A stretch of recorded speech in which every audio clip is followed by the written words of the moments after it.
Arena. Special guest referees, bigs and dogs. Competent half bodies.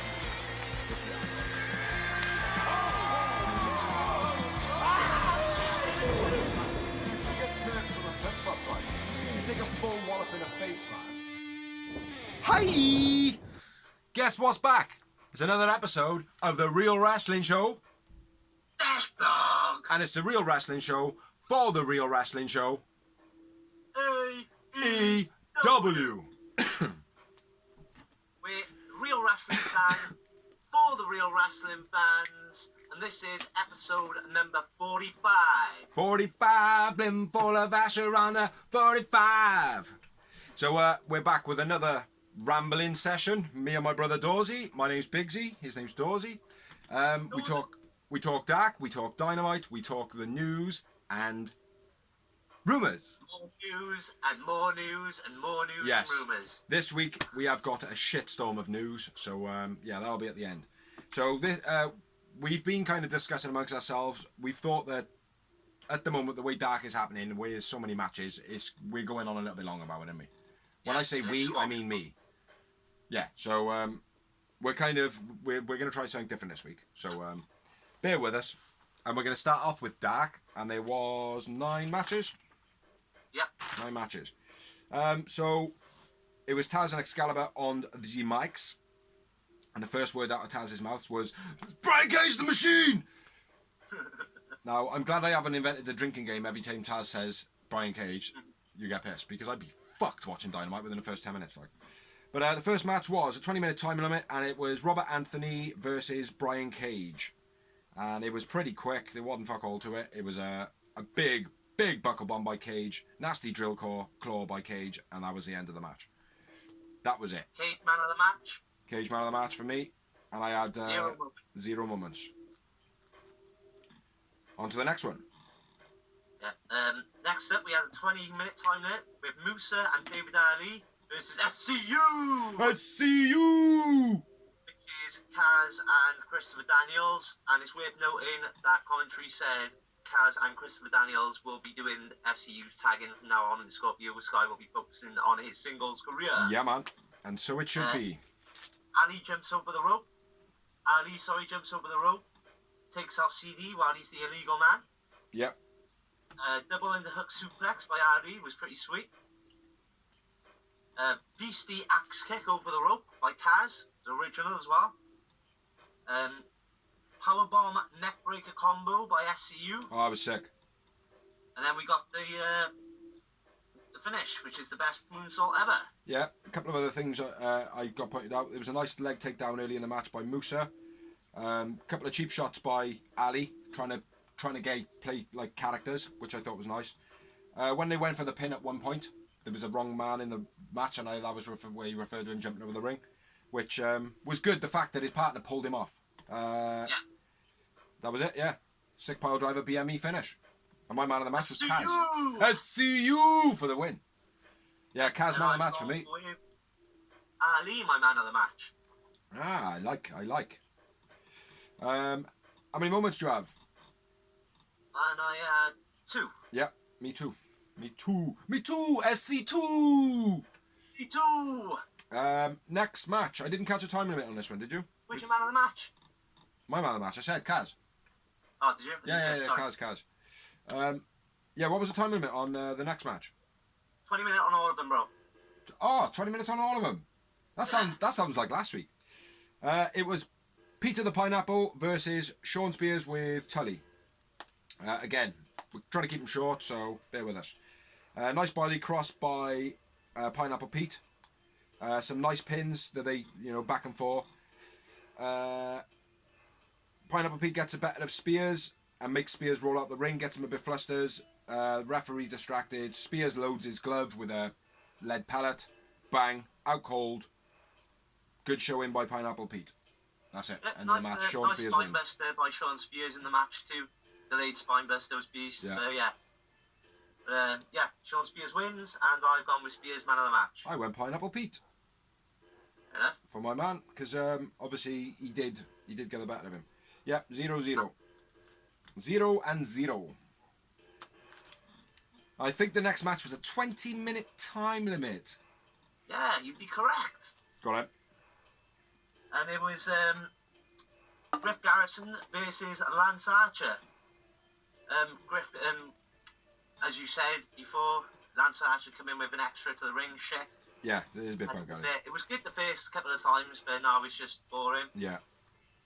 Drive-by on Garrison was beast, which is the run inside shoulder block.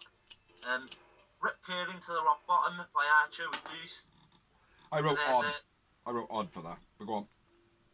And then you had the blackout into the head slams for Archer to get the win. Big elbows in the corner from Lance as well when he was he does his like running attacks.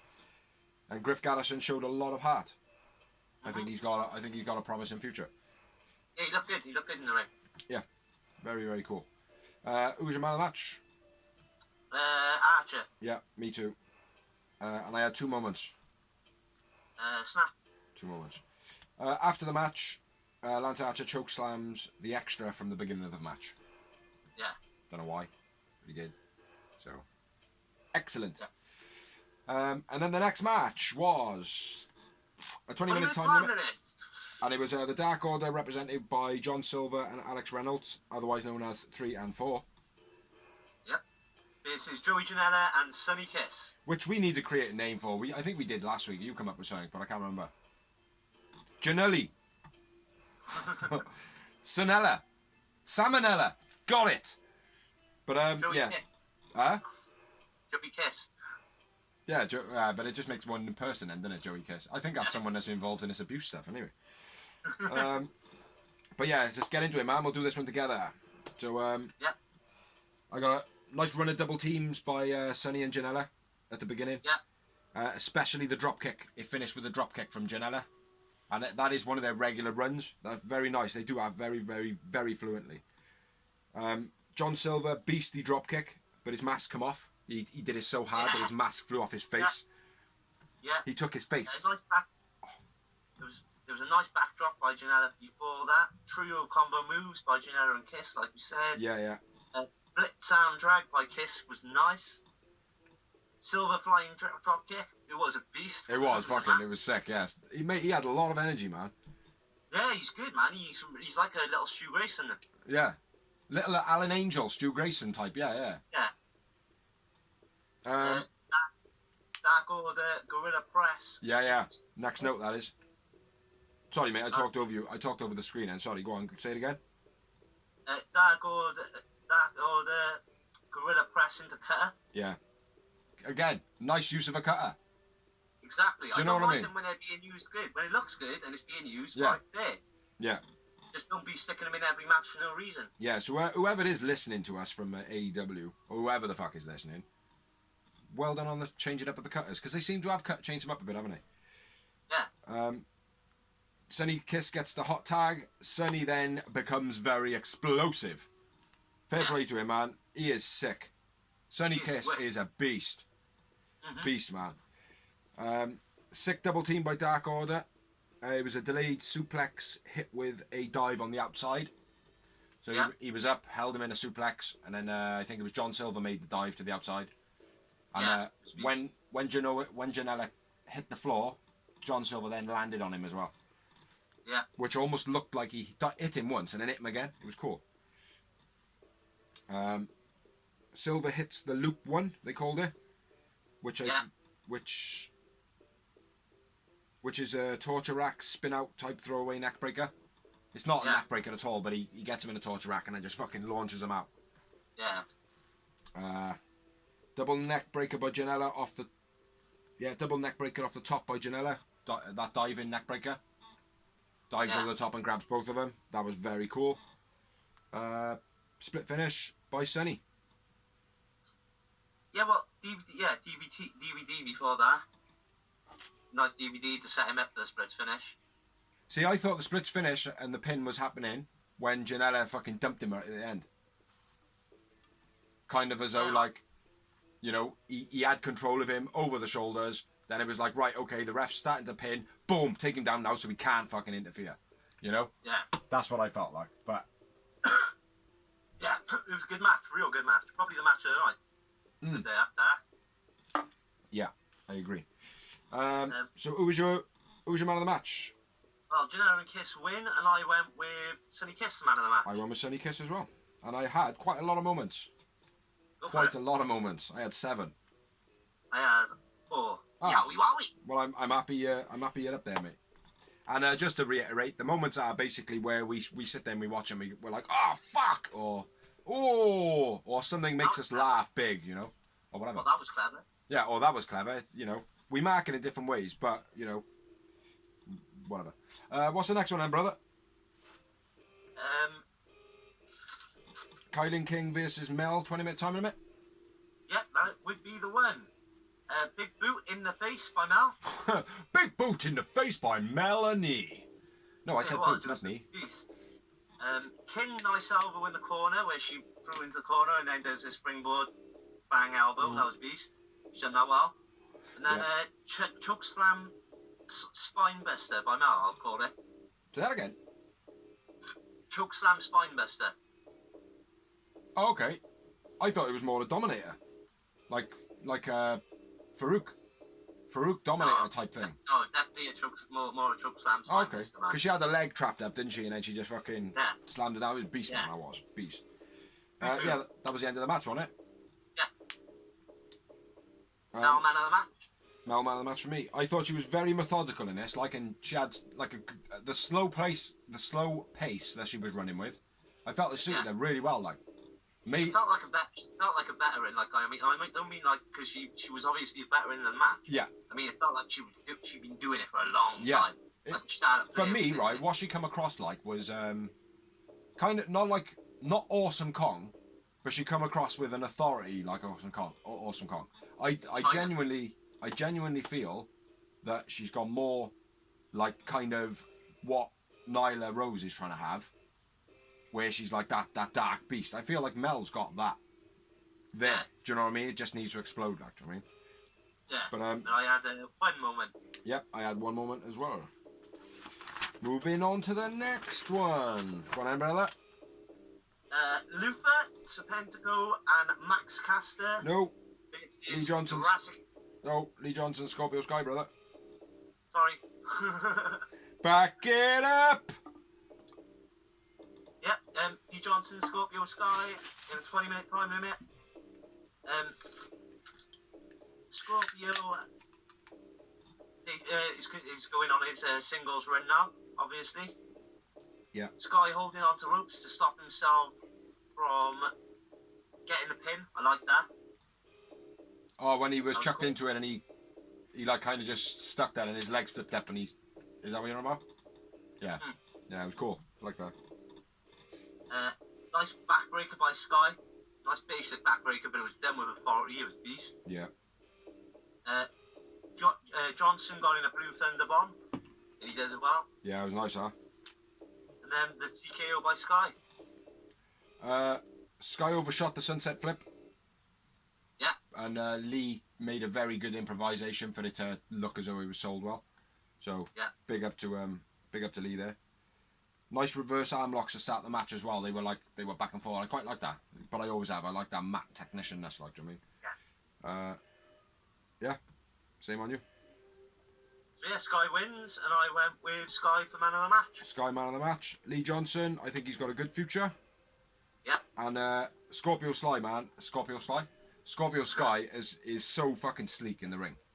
So sleek, mate. He moves so well, like, do you know what I mean? He never seems to be out of position, man. So big up Scorpio Sky. And I had 2 moments. Agreed. Next match we'll both do, which was Max Caster. It's not his debut, is it? It's his second match. Yeah, it was his debut. It was his debut. Okay. I thought it was his second. It was Max Caster with Serpentico, Luther versus Jex, which is Jurassic Express. A 6-man tag. Yeah. It was quite a lot that happened in this one, I feel. Yeah, it was quite it was a good match. It wasn't amazing, but it was good. Yeah. Well, I'll start off by saying Max Caster has a rap gimmick. Yeah. Which I don't know. you know. But that's all I wanted to start off with, man, just to get that in, because I know sometimes you miss that stuff out, like. Yeah, I did miss it out. Nice spin-up slam, running knee by Jungle Boy. Yeah. I felt like there was a bit of an exchange during the match between Serpentico and Jungle Boy, and it was fucking terrible. Yeah. Like, they just seemed to be waiting for each other the whole time, like, do you know what I mean? Like, it didn't feel good at all. Sick face buster, then a wheelbarrow suplex by Lucha. That was very cool. You said about that last week as well. Just before that, Luchasaurus knees Serpentico's fucking head off. Proper takes his head off and then on to what you said. Yeah. Nice double teams by Jax. We need to start writing down the names of these and getting a bit more fluent with them, because they do them a lot. But it's quite hard. It's quite hard to get to write the run of the moves down. So we'll have to maybe watch it back and write down the run of the moves. But we'll do that back when we're in the room, man. Nice belly by Lufa. Yeah, very fucking beast, man. That was the Marco one. A nice snap suplex straight after. Yeah. Screaming at the ref. You need to pin faster! Yeah, he's trying to make notice, so you can tell he's trying to. He's awesome, mate. No. I love Lufa, man. I think he's proper cool. I genuinely do. I like Lufa, but again, I worry about him in AEW. Where are they going to put him now? Like, he's kind of. Yeah. His main opponent's gone into rehab, like. I liked how he lifted Marco off the floor by his head and then slams him. That was beast. Yeah. That was beast, mate. I don't know how many people he could do that to. Obviously, you're taking advantage of Marco's stunt a little bit there. Yeah. Extinction by Lucha was very cool. Very cool move, man. Very cool move. And he does it well every time. Yeah. Then we have the triple choke slam. Yeah. Into Jungle Boy. Marco stunt goes for it. Jungle Boy comes over and helps, and Luchasaurus helps, and Marco makes the choke slam. Yeah. Yeah, I'm not too keen on that. That was just after Serpentico pulled Luther out of the ring. Yeah. Which maybe the signs that them two are going to go into business for each other. Yeah. Yeah, trio chokeslam Jax. Jungle Boy, STS submission finish. I fucking love it, man. I love that submission. I think it's so unique. It's like he doesn't actually lock Jungle Boy's leg is not locked into the submission at all. He folds his knee backwards and puts his knee in the gap. Yeah. You know, like a figure four, you go through the center and then you go underneath the leg. Pick out, you can push it straight back down, like. Yeah, he's just down with the weight of his knee. Like, it's very cool, very cool. Man of the match, winner of the match was Jax. Man of the match for you? I went with Luchasaurus. I went with Luther. Fair enough. I went with Luther. And I had 3 moments. I just had to win for this one. Yeah. That was a decent match, though, this one. Wasn't bad. Not good. 2 seconds, bro. I'll turn some light on it here. Turn some light on it here. And then, the mini-main event of the darkness. Oh, he's turned on the lights, so it's not so dark. Was a 20-minute time limit, and it was Peter Avalon, the librarian, with Lever Bates, I believe. I can't quite remember. I didn't write that down. Versus Orange Cassidy. There he is, sitting in front of Dorsey. Yeah, I didn't have too many notes on this. So if No. Cassidy wriggles out of the wrist lock or the waist lock. Sorry, was sweet. I felt like the whole beginning of the match, he was just getting him out of everything. He was just getting out of everything. He was just reverse, trying to put his hands in his pockets. Do you know what I mean? Yeah. It was very cool. The old Orange Cassidy gimmick. Yeah. Butterfly suplex by Avalon. Very nice. Yeah. Again, like I said, didn't have too many notes. Peter Avalon, though, very solid worker, man. Very solid worker. Great. He's a great in-ring technician. Yeah. I said this every time. His gimmick. Basically, if he had a better gimmick, he would be much higher up the I card. quite like his gimmick. I think his gimmick is growing on me, like, do you know what I mean? It really is growing on me. Avalon Avalon dominated the match most of the way through. Yeah, Cassidy gets a little flirt on with Lever Bates in between. Yeah, which Avalon gets a bit pissed off at. Yeah. Which is That was another quite little funny. side storyline they've had going on from the beginning. Yeah. Them two, not being on the same page. Yeah. He really likes it. Yeah, and then I've got Super Orange Punch finish. Cassidy hits Avalon's head off. Avalon's head off on all 4 turnbuckles. Oh yeah. That was cool. I like that. Then into a tornado DDT, which he always does beastie. He looks like Rey Mysterio doing it when he goes off the rope. Yeah. And the best Superman punch in the business, in my opinion. Yeah. Sorry, Roman. Fuck Roman. Fuck Vince. Fuck Vince. Yes, man. So Orange Cassidy wins the match. No freshly squeezed this week. Bitman sees my man of the match. Peter Avalon, my man of the match. But I think that's because the whole point of that match was to put Peter Avalon over a little bit. You know, Orange Cassidy's over, so what's the point? One moment. Agreed! And that's the end of the darkness. So, I think with Dark at the moment, it's getting a bit... It's just... I like clinical wrestling. I like wrestling. But when it's just like, you've got a match, that match is over, the winner of the match is, and then we've got this match, and the winner of the match is, and then we've got this match. It's just so tedious. The problem is not enough promo in between it, and I would like to see a little bit, like, I'm loving the new guys being on it, but I don't want to see Sean Spears versus Squash Guy. I'd like to see some Squash Guys v Squash Guys. Mm-hmm. I'd like to see some of the Squash Guys get some victories. That's what I said to you, those Squash Guys, like we said I think it was last week or the week before, the 2 bids. Yeah. It was nice and refreshing. So I'd like to see a mix-up between the Squash Guys against each other and the McCadders against each other. Maybe have a Sean Spears versus Orange Cassidy. Yeah. Give something a bit bigger, like. Yeah, just to mix it up a bit.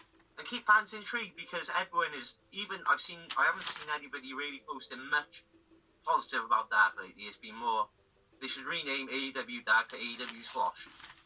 Well, I don't know, man. I felt like Dark had some good matches on it. Do you know what I mean? Like, although I didn't have massive notes, I felt like there was some good matches on it. I think it was better than last week's. Again, in regards to storyline building and stuff like that, the matches were pretty cool. I think it's just, like we said, 9 matches is too much, even though some of them only lasted 10 seconds. I don't think 9 matches is too much. Maybe 8 matches with a little bit of promo. Do you know what I mean? But what I feel like is an hour and 15 minutes is too much. Yeah. For just watching match after match after match after match after match. It's like I said, I think if they mixed it up a bit and you had like Lee Johnson against where am I now? John Lee Cruz. Johnson, Robert Anthony. Yeah. That would be a sick match. Yeah. On its own. Yeah. And then you could have, like I said, a Sean Spears versus Lance Archer. Yeah. It would be cool. Just like main event with some big guys, like. Yeah. Yeah, it's like Mox. Go on. Just to break it up a bit, or even when they had John Moxley on there, they've had him on there twice now. Just gonna say, yeah. But against squash guys, so let's have him against maybe Jungle Boy. Mm-hmm. Like, you know what I mean? Because it won't hurt Jungle Boy to lose that match. Yeah. And it won't hurt Moxley to fucking. They'd have to be mindful. They'd have to be mindful of like Mox vs Jungle Boy and stuff like that. But they should have more obscure matches, certainly, like things where there's no rivalry whatsoever. There's no link between the wrestlers or whatever. There's no animosity. It would just be, you know. WCW it worked out well. Like, to me, like you'd have like Bret Hart versus Dean Malenko. Mm. It's like, well, they're not in the same sort of division, but they're very similar wrestlers, so that's quite cool. Yeah. Yeah. Like, I mean, they're both division technicians, and they're both. Well, hopefully, you know, going forward, they might listen. Mhm. Well, we put it out there, so. Who knows? So let's move on to La Dynamite. Dynamite, boom! That's what I said. What did you hear? What did you hear when I said La Dynamite? Or whatever I said. I was just making it clear. You know, all right. For all the alcoholics out there. So this week, Dynamite is brought to you from Daly's Palace. Again. Yeah. Tony Jr. Excalibur on commentary, accompanied by Britt Baker in a plastic van. Yeah, plastic box van. Everything the that you're seeing in your local convenience stores right now, basically. Now, I'm going to start off and say that Fight TV has lost a subscriber in me. because they fucked up big time this week. Did they? Big time. Yeah. So but we'll get to that when it happens, and I'll keep you informed because it happened to me twice. But show started out. Sorry, mate. Show started out. Lumberjacks all around the ring. Yeah. Best friends, obviously looking like the fucking bee's knees in their real lumberjack tops and shit. Like, do you know what I mean? Yeah. One thing I will say though, it was a good match, but it was a piss poor lumberjack match. Yes. I don't think really the lumberjacks did what they're supposed to do. Yeah, I think they were there to basically cause that little bit of ruckus towards the end of the match. Yeah. And it didn't really pan out as well as what it should have, I don't think. It's so inconsistent. Like, I mean, sometimes they would attack him and sometimes they wouldn't. Sometimes they throw him in, sometimes they wouldn't. Why is Brandon Cutler going up to the stage on his own? Yeah. It was just a bit of a farce for me. I would have preferred them not to do a lumberjack match and just have a normal match. Yeah. Yeah. Regardless of the people on the outside of the ring, it was a very good showing from both of them. It was a sick match. And I probably should have had more notes on it than I do, but it was a very good match. But the first match of the evening was Wardlow versus Luchasaurus. Wardlow come out with MJF, Luchasaurus come out with Marco and Jungle Boy. And obviously everybody was around the outside. Yeah, lumberjack match. The match started off with like a good power struggle. Both of them were trying to get the one up on each other. And I believe Luchasaurus was on the receiving end of it when it ended. I think Wardlow got the better of him. Yeah. My first note after that then is Luchasaurus is chucked to the outside and gets attacked by the heels.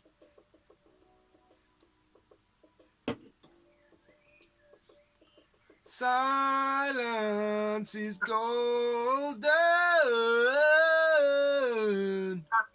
No, that's the problem. I've got Luchasaurus tries to take out Lucha, but he reverses. Or he diverts it. I can't even read the note. I'm sorry. Never mind. My next one is superplex by Wardlow, gets 2 count. Right, let me run through some of these then. Luchasaurus is chucked to the outside. He gets attacked by the heels. Wardlow then grabs Luchasaurus and suplex dumps him. He basically picks him up and just fucking throws him. That's very cool. Nice explosive power by Wardlow. I put that in the side brackets because I feel like he was exploding like a Brock. You know, I felt like he had that presence at one point. Wardlow was trying to tear off Luchasaurus' mask. Cool fast attacks by Luchasaurus, ending in the standing moonsault, so he had that run of moves, which I felt like he executed that very well. I don't know if I've caught up with you here now. Big superplex by Wardlow. That's where I've caught up with you. Yeah. And then after that, Wardlow does a hurricanrana. Yeah. Out of nowhere. It was fucking cool as fuck. It was fucking awesome. You don't see that from a big guy like that. And go on. What was amazing about it, even though he's a big guy, he looked like a cruiserweight doing it. Yeah. I give props to Luchasaurus in that as well, because I feel like... Obviously, because you've obviously got to stand there and take the move, and him being as tall as he is, he had to kind of step into it, and I think he sold it well. Yeah, well, it takes 2 to tango, as I always say. If it looks good, then it's both backs of both of them. Like. Yeah. Next note is standing Spanish Fly by Luchasaurus. Sick, mate. That was beast. Even though he might have clobbered Wardlow in the face with an elbow by accident, but fuck that shit. Body slam. It ain't ballet, brother. Say again. It ain't ballet, brother. Yeah, exactly. I don't know what was up with the Hulk Hogan voice there, but there we go. Body slam onto the ramp by Wardlow. Huh? Body slam onto the ramp by Wardlow. Yeah, that was my next note. And very cool the way he lifted him up into it as well. He had him leant backwards and then he lifted him up that way. Which is hard for a big bloke to do, man. Yep, and then the Lumberjacks attack Jungle Boy after Jungle Boy goes up to Luchasaurus to see if he's okay. Yeah, thrown into the heel side. And then Marco Stunt makes the save, being the Scrappy Doo guy he is. Just as a front flip off the stage. Yeah, and then he starts just launching himself at everyone It actually looked like he literally ran from the one side and just missed the stage completely. Did a forward roll over the top of it. I know it wasn't. I know he come off the ramp, but it looked like that. Yeah. He just come out of nowhere. Yeah, it was good, man. Then Wardlow and Luchasaurus go up to the top, up by the entrance ways. Yeah. And then Brandon Cutler, like you said, Brandon Cutler turns up. He's like, what? Yeah, let's get involved. On his own, like I said, it would have made. I wouldn't have cared, right? If 5 of them Jacks went up, not all of them, 5 of them could have gone up and you could just shove them all off. That would have made sense. But it was just because it was just Brandon Cutler on his own. Yeah. It made no sense. It was odd. Or it would have made sense even if it was like Jungle Boy going up on his own. Yeah, because it's got ties to Lucha. It's got ties to Jax. Like it's like Cutler's got no ties to Jax at all. Yeah, it was a bit strange. But Cutler was thrown off the stage. Then Marco, which, like you just said, if it was Jungle Boy or whatever, Marco then was thrown off the stage. He was literally launched high. But that was a real well executed planned spot. Yeah, definitely. And then Wardlow is kicked off the stage by Luchasaurus, who does his tail whip kick. Yeah. I thought that was kind of cool, except for Wardlow didn't sell it very well. No, he looked a bit... I don't think he... I think there was so much going on with the people there. It kind of like conflicted his... Where should I be type thing, right? Yeah, are they ready to catch me? Sort of type thing. Yeah. Yeah, because he's definitely spotted his landing. Then we had the shooting star press off the stage from Luchasaurus. Yeah, well, with a little bit of way, almost fell off, man. Fuck me, settle myself. Do it. See, I like it, right? But I do as well. Always say I don't really like to see the big guys do it. It didn't need to be there. It didn't need to be there, right? If Luchasaurus was going to do that, right, the outcome of it should have been him slamming through someone through a table. So just one person laying on a table, maybe a thick set person, so they can, or just landing down on someone on a mat, Yeah. But landing on all those people and headbutting either Wardlow or Kip on his way down.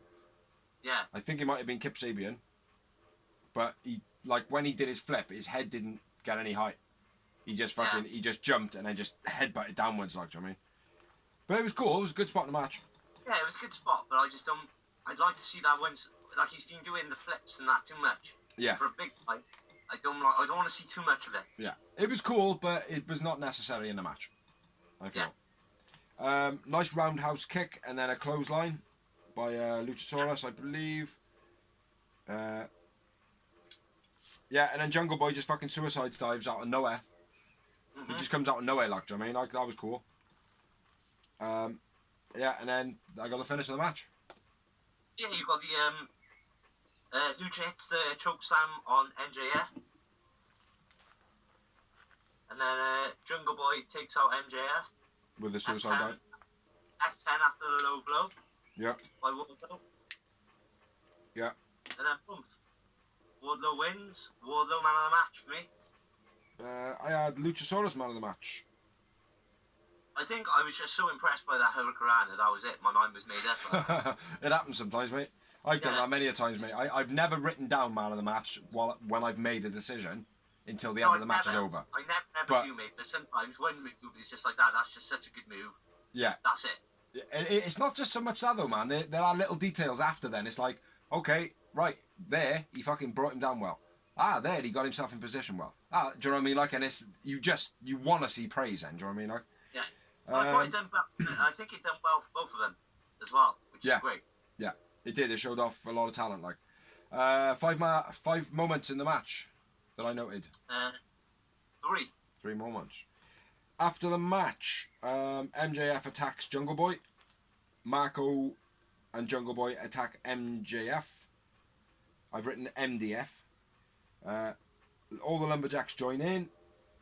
It all kind of goes bonkers, and then Wardlow escorts his boss out of the ring, which I thought was a fucking cool as shit touch. Cool as shit, because it was like, as soon as Wardlow stood up, like it's like everyone was like, oh fucking, alright, we'll give him a bit of space here now, because he just literally walks over, kind of gives it like, move, everybody move. Do you know what I mean? Cool as fuck. Say it again. I cut you out. Like the bouncer he is. Because that's the character he's playing, like a bouncer type character. It was very cool and very smooth, man. Very cool and very smooth. It was a nice match. Bit of fucking everything in it. A bit of everything. Top rope stuff, through the rope stuff, outside stuff. I would wish it not be a lumberjack because that's the only thing I could poke holes in it. Yeah. Yeah. That is literally the only thing I can put holes in it. The fact it was a lumberjack match and a bit of the scientific of a lumberjack match wasn't implemented. Yeah. No, it was a good match, though. Probably, definitely worth a watch back. Yeah, actually, Dynamite opened up the show on fire. As they do. Yeah. The next bit of the show was a promo by Taz doing his technique by Taz. On Brian Cage. It was on Brian Cage! The fucking machine, Brian Cage! Machine Cage! Machine Brian The Cage! fucking machine, Brian Cage! Who is Brian Cage? He's the fucking machine! What, a washing machine? Yeah, he's the washing machine! Dickheads. He's saying Brian Cage's name far too much. Yeah. Far too much, you know? Yeah. And it's not selling it well. It's not at all. Doesn't need to be that much. No. Kind of feels right. The way I felt it was right. It reminds me of the first time round. The t-shirt's gone, man. The t-shirt's gone. Oh, it is falling off. Hey. Ah, shit!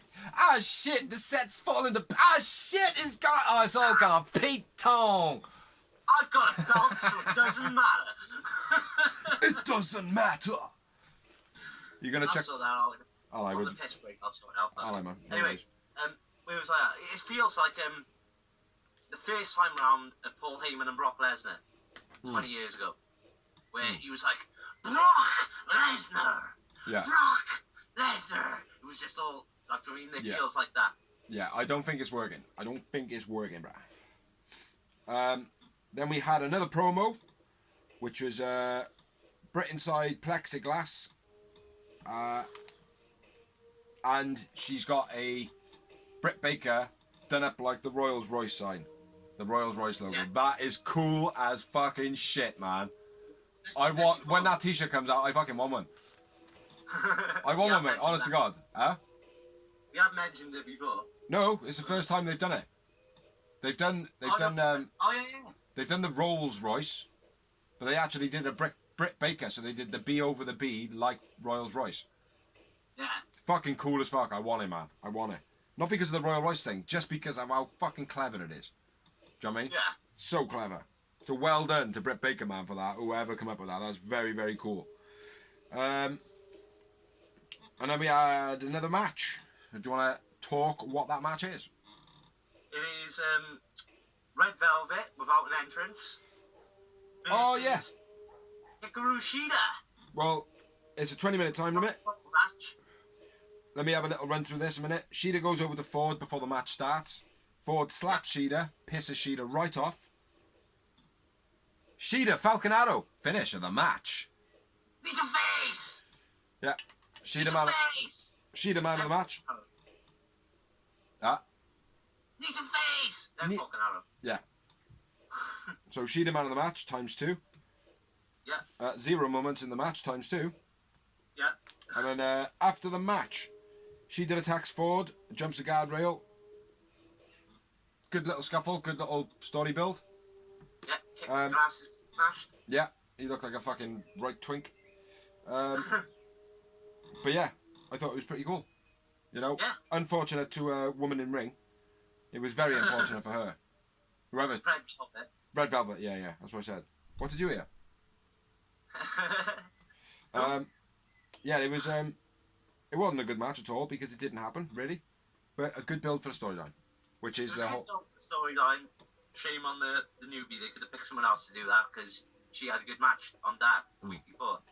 I believe she did. No, she didn't. Actually, she didn't. She didn't really do anything. I didn't have a single note for her. Okay. So, I'm just going off the top of my head, and I've had a few drinks and a few smokes. he's improvising. He's improvising this shit. What we got next then? We had a promo, which yeah, the Fighter Fest conference. yeah, it was. It wasn't so much a promo. It was more of a set gimmick, but it was a promo. But Style. you Weigh-in UFC boxing style conference. well, I'll have a quick run of my notes here because I've written it all down like in segments and shit, and then we'll talk about it after, right? Cody press conference. Ann's asked the question of whatever he's asked. Do you know what he was asked? I can't remember, but it was a good answer. Ann says that he challenged Cody by saying that Joke Jake can wait and he doesn't need him or whatever. And then Cody basically comes back and says, oh, well, Aaron thinks that I can't beat him. So that's why he said that. Cody says that being the first champ is hope. And being the champ is all about hope and defending it each week. Blah, blah, blah. Hager turns up late. Does a weigh-in type thing. Where they pose and shit like that. He does a whole fist in the face. There's a fist in the face. Is that right? No. You should pull away from it, really, but there we are. Yeah, he does a fist in the face. And then Hager's missus, for some reason, is there. Like, she's with it. Wife, yeah, she's with him, and she just chucks water at Cody. Because she's pretty, that's all. Let's be fair. Yeah, that didn't need to happen, really. No. You know, but kind of intriguing, you know? Because, Brandy gonna kick her ass. She was involved before, like when he had his debut match against Dustin, he slogged her in the front row. Yeah, I suppose. Yeah, I forgot about that. But Brandy gonna be killing her. Huh? I thought it was alright. It was decent. It was nothing special. It was done the way most of those promos are done. Well, it felt like a press conference-y type thing. But I feel like Ann Anderson had his first answer. Obviously, that was all storyline. But I felt like it was too long. I felt like if it was going to be a press conference, it should have been, especially being on TV, it should have been quick fire. On side note, I don't know why, but one of the interviewees, like they use fake names in it because it's a promo. One of the people like that asked Cody or Thing a question. The name they used is from Venom. It's a character name in Venom as well. Was it? I can't remember what it was. I didn't write it down, but it's like Brock something. Oh, okay. Eddie Brock. Oh, I didn't notice that. Something like that. But remind me in the TH2 promo. Yeah. Of something, and I'll tell you. Yeah. So overall, it was reasonably decent, but I feel again like it was maybe a bit too much for what it needed to be. Again, I think you gotta remember it's one of those things that's just been like, right, we got a pandemic on, what can we do? It's always weird. Of course, they gotta keep it creative though, man. And it was creative, but I just don't think it was executed well enough. It was good. Like I kind of look forward to it, like seeing something like that. And I said to the missus, like I said, this press conference, I hope it is a real press conference. Where they genuinely ask proper questions and shit like that, like There's like after the Dynamite show. Obviously, they can't make it a half an hour thing, or after the pay-per-view. But anyway, let's get back to it. We had another promo, and it was part 2 of the Joey Janela Sunny Kiss promo. Yeah, which is cool. I liked it. It was cool as fuck, man. Cool as fuck. The first part of it was Joey Janela in the bar basically saying how he went from fighting Moxley in the main event of Fighter Fest. No, that was Kenny Omega. It might have been Fight for the Fallen. And he basically said how he was going downhill, blah, blah, blah, blah. Now he's fighting nobodies on Dark. Then Sunny Kiss rocked up in the promo like it was not a promo. And then the second one now was they go to a petrol station. Joey Janela goes in to buy Twinkies. I think, the little potato-y or whatever they are. And Sunny Kiss gets attacked by a load of dudes who want to nick his car. Yeah. I thought it was cool as fuck. And Sunny Kiss kicked the fuck out of him, and then Joey Janela joined in. Sunny Kiss is a beast. He looked good in it as well. Yeah. There was a couple of parts where it was a bit like, because he obviously can't do his stuff as fluent on raw concrete. Yeah. Yeah. But other than that, it was sick. Yeah. There was nothing out there which I thought, oh, that's unbelievable. Yeah. So yeah, that was really cool. And then that moved us on into the next match. It reminded me of Robocop. For some reason, it reminded me of the scene where Robocop goes into the thing and he's like, the guy flicks a fag, and the Robocop just walks out of the fire. Like, I don't know why. It just did. It gave me that feeling, like an old, maybe, like, Teenage Mutant Ninja Turtles, the old version, where it's, like, very gritty filmed and stuff. Do you know what I mean? I loved it. I thought it was a brilliant promo. And I gotta be fair, right? A lot of hype about Joey Janela and Sunny Kiss at the moment. A lot of hype. And I said it weeks ago. A great tag team. I said it weeks ago, mate, to the missus. I said, Sunny Kiss and Joey Janela make a wicked tag team. Yeah. But I'll say another thing. Whilst Joey Janela is with Sunny Kiss, he is going to be shadowized, if that is even a word. He's going to be in the shadows. Outshadowed. or whatever. Outshine, sorry. Joey Janela is going to be something with shadows when it comes to Sunny Kiss. Because, yeah, Sunny Kiss just outshines him all the time. Yeah. So moving on to the next match. I believe it was... Which was a 20-minute time limit. Yeah. And it was Colt Cabana and Brodie Lee with 3 and 4, which is John Silver and Alex Reynolds, versus Joey Janela and Sunny Kiss. Yeah. It was a bit... I was a bit upset that Janela and Sunny Kiss didn't get an entrance after they just promoted him. I think that's probably because why it was. Yeah, I know, I understand that, but nah, no, can't be having that. Sorry. They need to get a tag team entrance. They can't have the Sunny Kiss entrance and Joey Janela because it takes too long. It'll take up too much TV, so it probably was that. Like, unfortunately, it was lost on them when that space should have been made up on someone else because they got some good hype, like. Yeah. Yeah, go on then, shoot it off, man. Janela and Kiss, nice combos as always, right off the bat. Yeah. My first note, I'll say it because you've gone past. Sunny Kiss starts off by slapping Lee, and then Lee just hits him with a clothesline. Okay, yeah. Commentary say then at one other point then, Brodie Lee throws Sunny Kiss, or Sunny Kiss like jumps on Brodie Lee or something like that, and commentary say, and I think it was JR, Brodie Lee just tossed off Sunny Kiss. Me and the missus both at the same time were like, you are? Literally, that's probably said, you are? Yeah. Brodie just tosses off Sunny. Or, no, Brodie just tosses Sunny off.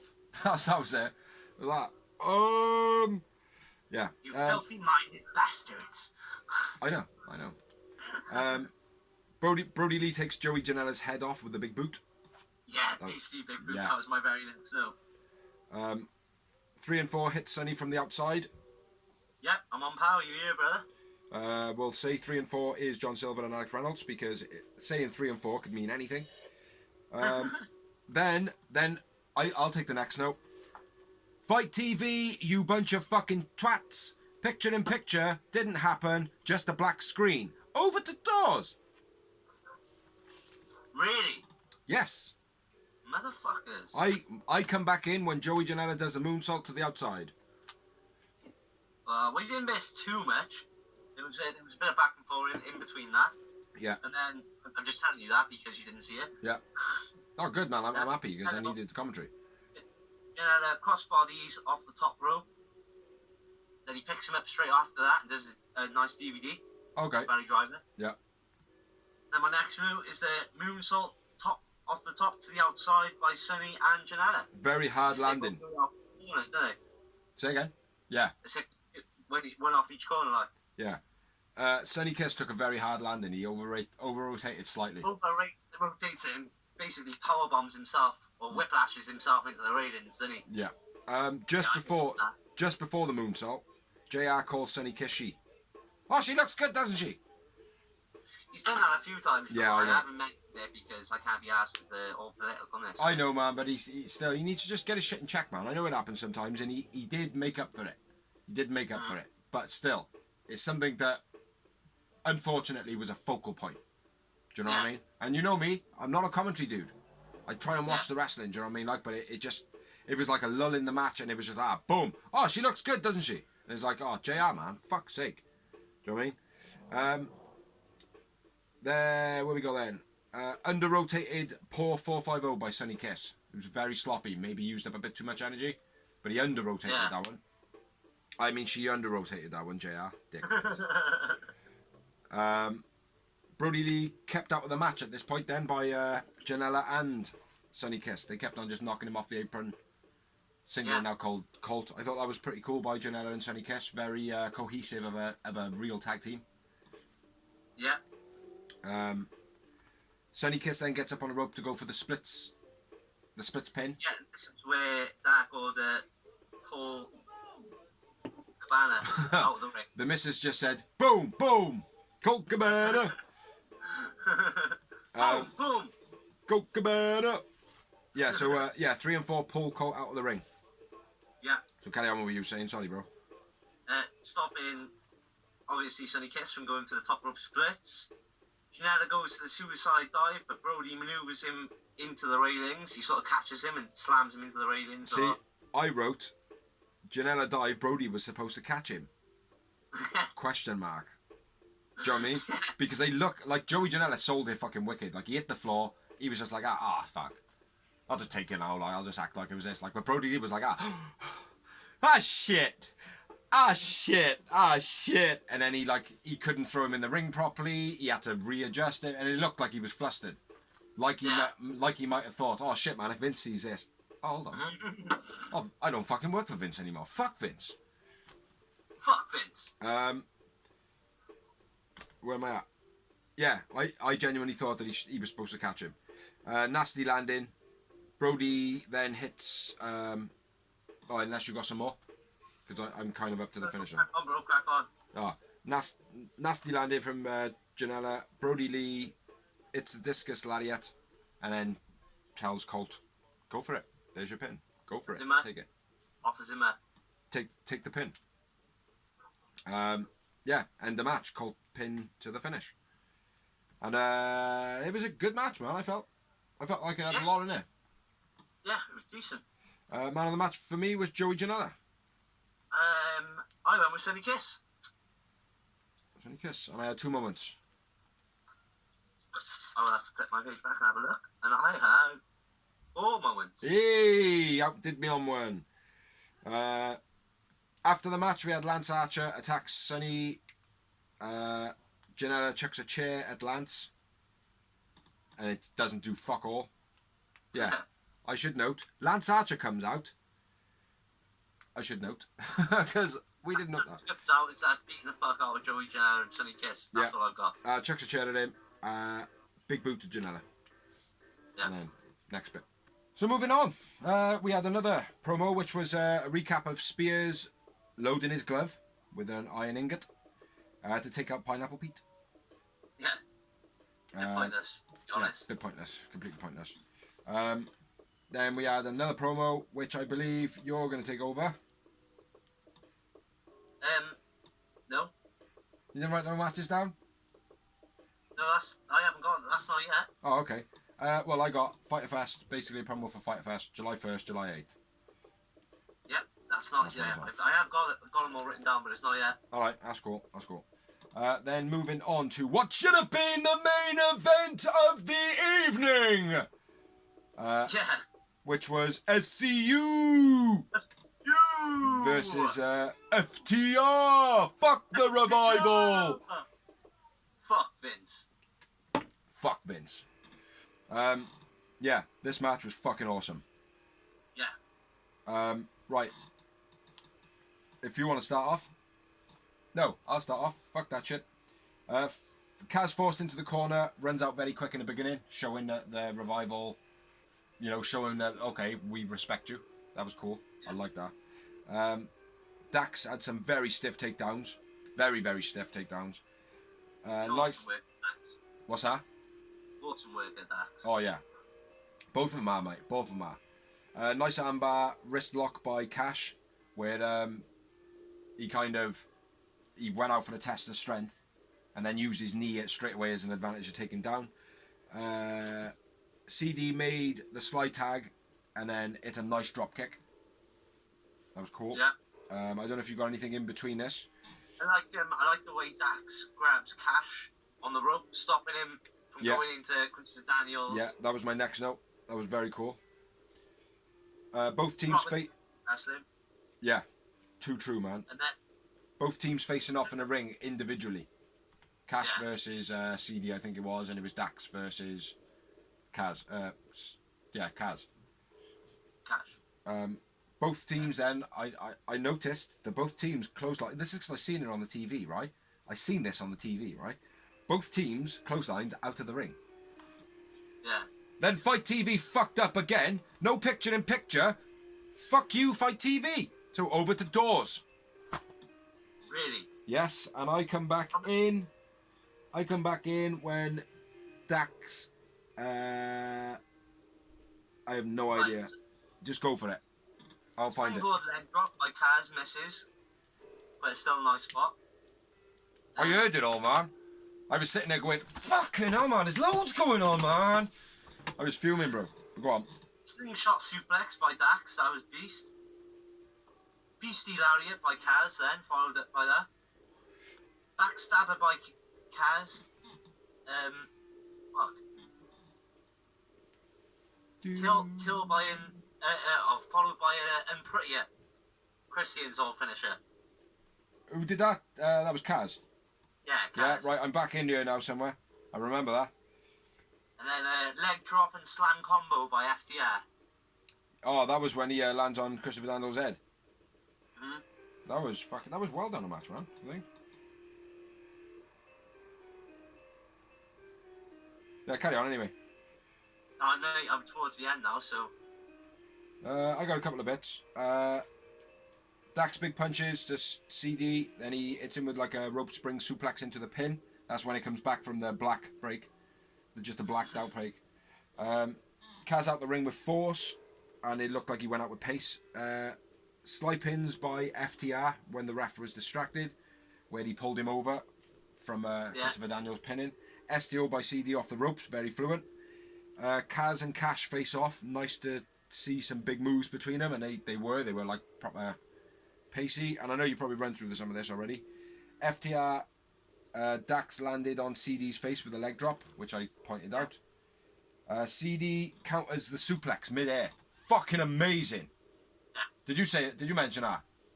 No, I didn't. Oh, mate, that was cool as fuck. Proper in a superplex. In a superplex, and literally as he was like at the peak, he just fucking turned it around like an Olympic diver. Like, CD, you are the man. You are the man. Where have I gone? Powerbomb SCU, very smooth, which I know you pointed out. Good Night Express finish. Is that where we at? Before that, Daniels hits the Angel's wings, but they kick out of it. Yeah. It's Angel's wings, but yeah, after that, Good Night Express, formerly known as Disaster Move or something like that. I can't remember. Okay. It was fucking sick match. Fucking sick match. match. And I went with Dax, man of the match. Dax, man of the match. Yeah.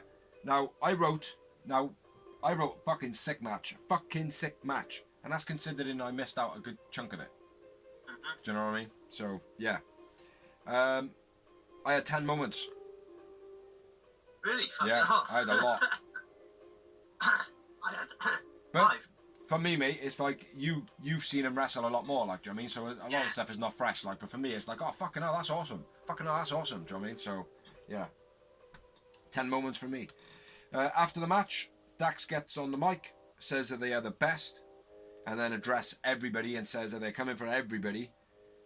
B&B are on, and then B&B kind of turn up and they're on the back of the truck. I thought that was cool. The two sailor guys. Yeah. Yeah, Popeye the sailor and his Twinkie friend. It's worth noting, we didn't note it, but the reason the change of the match was originally QT and Dustin Rhodes against FTR. The reason was QT has been exposed to COVID-19, so he was advised by Dr. Sampson not to come. Mm-hmm. But yeah,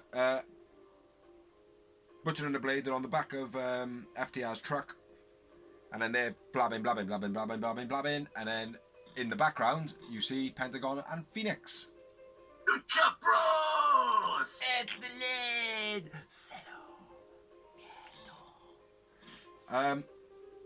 Yeah, I don't know how many people noticed. I know it took a little while for my missus to notice that the Lucha Brothers were in the ring. I noticed it straight away. Do you know what I mean? Like, oh yeah, I seen him, but I didn't react. It's like, yeah, okay, well, we knew it was gonna happen. Like, he tweeted earlier, like, do you know what I mean? Yeah, exactly. Yeah, Penta in the ring, FTR, Lucha Bros going at it. Yeah. Another very good, like, I feel like FTR are gonna have awesome matches with everyone, man. They really impressed me. Really I've always said they were a beastie team in WWE, and if you look back at like the shows of developmental, you'll always see FTR in the background, even when they were green themselves. Yeah. Pointing out like that was wrong. Like they're students of the game. Yeah. Well, they portrayed that in that interview with Jericho as well. But yeah, I think they got big future for them, man, in AEW. yeah, so man of the match, Dax, 5 moments, 10 moments, very, very good showing. Very good showing. Yeah, Next, and then Butcher and Blade are on the truck, challenging FTR. The Lucha Bros are behind them. Basically, they attack them. The Young Bucks come down for a save. They've challenged them to an 8-man tag for Fight of Best. I forgot all that happened. I didn't write any of that down. I know, that's why I'm here, bro. Yeah, exactly. See, if I wasn't here, then it wouldn't be shit. But if you weren't there, then it would still be shit. It would still be shit, yeah. So moving on, we had another promo, which was JR talking Best Friends and Hangman and Omega, and then Taz and Excalibur had their little say on it as well. Build up and hype. I thought it was brilliant, man. Trent and Chucky saying they've never won a tag team title anywhere. Yeah. Now I don't know if that's true. I don't see why they would say it if it wasn't. Well, that's what I'm thinking. That's my thought on it. Like, but it could just be a bit of play, like, do you know what I mean? But that adds a lot of hype to them as a tag team. Do you know what I mean? Yeah. And I think we weren't biggest fans of Best Friends when they first started, but they've come into their own and they're fucking awesome. I loved them from the beginning, man. I always said, man, I preferred Chucky T in the beginning because I thought more Bradshaw. Like, because I loved Bradshaw as a kid, like, do you know what I mean, when I was growing up, like. But yeah, brilliant promo. Brilliant promo. Yeah. I feel like Best Friends are on fire at the moment. Yeah, and it didn't do harm to any one of them either. Omega and Hangman did their thing. Yeah. He's my favourite drinking buddy. Yeah, you drink milk, I drink whiskey. It doesn't matter though. I'm still your number one drinking buddy. Yeah, that's true. No, very cool. While it was sick, then we had another promo, which was the AEW title match, Cage versus Moxley. Yeah, the build up and the hype. Which again, I enjoyed. I thought it was a decent promo. Yeah, it was very good. And then we had the next match, which was a 20-minute time limit, and it was Brian Cage filling in for John Moxley because of the COVID. Yep. And it was Brian Cage versus John Cruz, otherwise known as Serpentico. Yeah. Taz was on commentary. Yes, not for long. No, belly-to-belly suplex by Cage. Brian Cage! Who? The fucking machine! Who? Brian Cage! Brian fucking Cage, man! Powerbomb from the ramp over the top rope into the ring, I thought was cool. Yeah, by Brian Cage! By Brian Cage! By Brian Cage! The fucking machine! Yeah, that throwaway powerbomb into the ring, man. That was sick as fuck. By Brian Cage, the fucking machine! The machine! The fucking machine! And then Brian Cage, the fucking machine! Hit him with a drill claw. Yeah. For the finish of the match. Cage man of the match. Yeah, Brian fucking Cage! Man of the match. For me too. And one moment. Which I think actually come from John Cruz. No, it didn't. It was the super flapjack.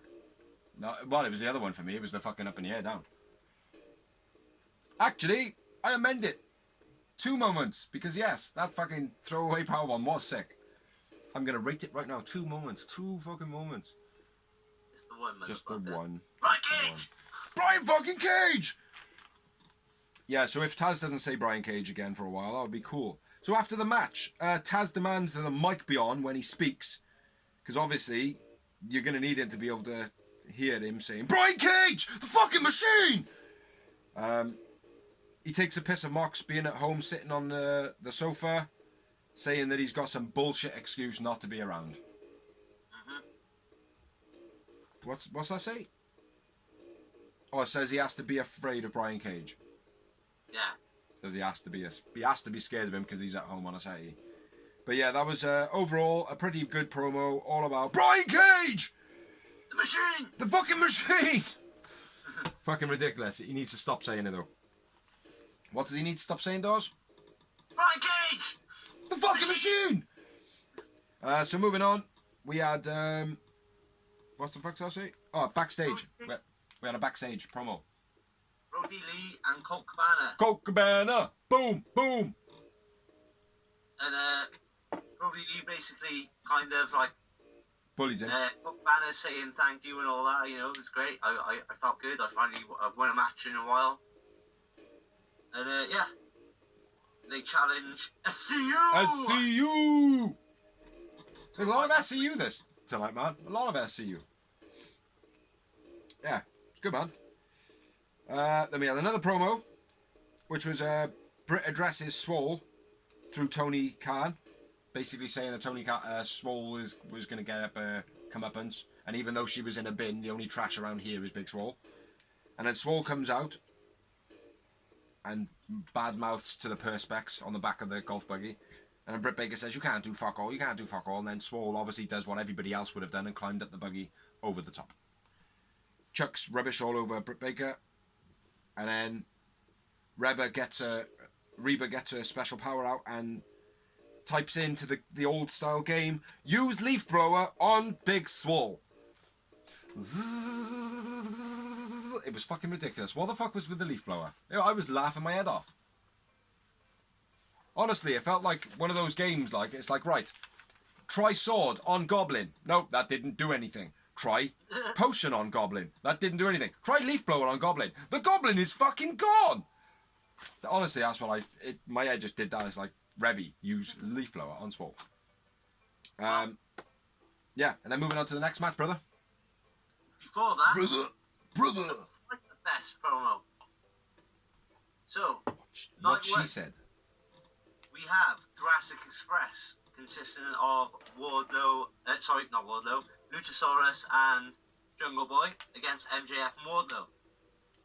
We've got Private Party with Matt Hardy versus Santana and Ortiz. Then we've got the women's AEW title. Oh, fuck you, Shida versus Penelope Ford, assuming with Kip Sabian. Oh, fuck you up, bro. Unpack the bastard. Then we've got the TNT title championship match, which is Cody versus Jake Hager. But unpack the bastard, though. I'll fuck you up, bro. I'll fucking smash you. Then we've got the tag team titles, Hangman and Kenny Omega. Yeah, well, where's fucking Pac? It's the best friends. Where's the Triangle Gang? Where the fuck's the Triangle Gang, eh? And I've recently today, I did mine down the news, so I'm noting now, Jericho will be on commentary for Night 1 of Fighter Fest. Yeah. I heard that. People are saying online that he's getting into commentary earlier than people thought. No, he ain't done wrestling. You stupid. I know. Night 2, Joey Janela versus Lance Archer with Jake Roberts. Nyla in action says she has a special surprise. What could it be? I see you. Brodie Lee and Colt Cabana and Stu Grayson in a 6-man tag. Nice. Orange Cassidy versus your boy, Chris Jericho. A little bit of the bubbly. A little bit of the bubbly. Bubbly. Then we've got FTR and the Young Bucks versus Butcher and Blade and the Lucha Brothers. And then the main event of the evening. The AEW World Title match being John Moxley versus Brian Cage, the fucking machine, Brian Cage! He's a fucking machine! Enough of that shit. Fuck you, Taz. You made us do that. Bastard. Are we on to matches now? Are we back on to matches? Yeah. Excellent. Did you know cigarette lighters were invented before matches? Next match, I believe, was a 20-minute time limit. Yeah. And it was Santana with Ortiz versus Twitter fan poll on which Matt Hardy would turn up, and it was Damascus. Yeah. And he was accompanied to the ring by Neil One. Yeah. Who is a drone. That Santana was a last-minute replacement for Sammy Guevara, who has been suspended. Yes, for being a pleb a couple of years ago when he was young and stupid. Yeah. But I think a lot of us have been there, and we could probably hold our hands up, and there should be a poll on the internet that basically says, I was a fucking doofus when I was younger and I said stupid stuff, but now I'm older, I would never ever step in that realm. Ever. Do you know what I mean? Like, I'm older, I'm matured. When I'm young, stupid. But there we go. Yeah. He's done well, though, Sammy G, I feel. Yeah. But anyway, let's get into the match. My first note is Matt Hardy pushing Santana into the ring post like he did to Sammy G a couple of weeks ago.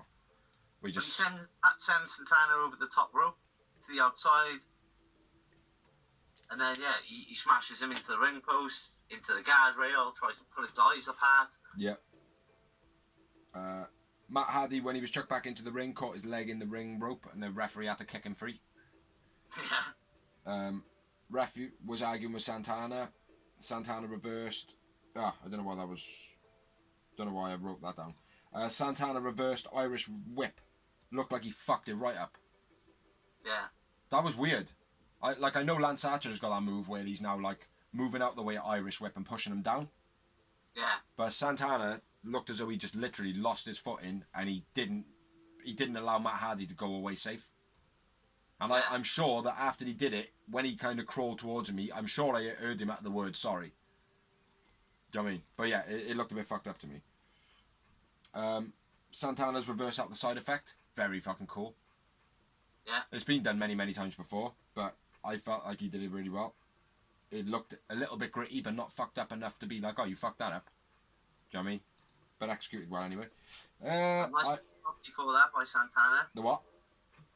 Nice backdrop by Santana before that.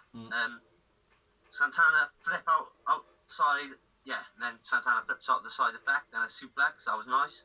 Yeah. Then a moonsault by Santana. Yeah, go on. The Irish whip from Santana, another one, was very sloppy. He kind of threw Matt Hardy, but didn't give him any force whatsoever. And Matt Hardy just kind of ran and then stopped and turned around and did the whole Damascus power, whatever, like. Yeah. Sloppy, weird. It was, maybe he felt a bit awkward about the first one he did and fucked up. Santana goes for the frog splash. Looked very nice. Missed it. And then I got the side effect after side effect after side effect. Well, Matt goes for the superplex but gets countered. Matt moves out the way of the frog splash. Beastie clothesline by Matt. Then the three side effects. Third one was a beast. Yeah. Sick that was, man. Heavy hitting. I like the set out DVD by Santana. I don't know if it's a set out DVT, but he had him in that position. Reverse CDT. I don't know. He looked different to me, but yeah. And then Santana goes for the pin from it.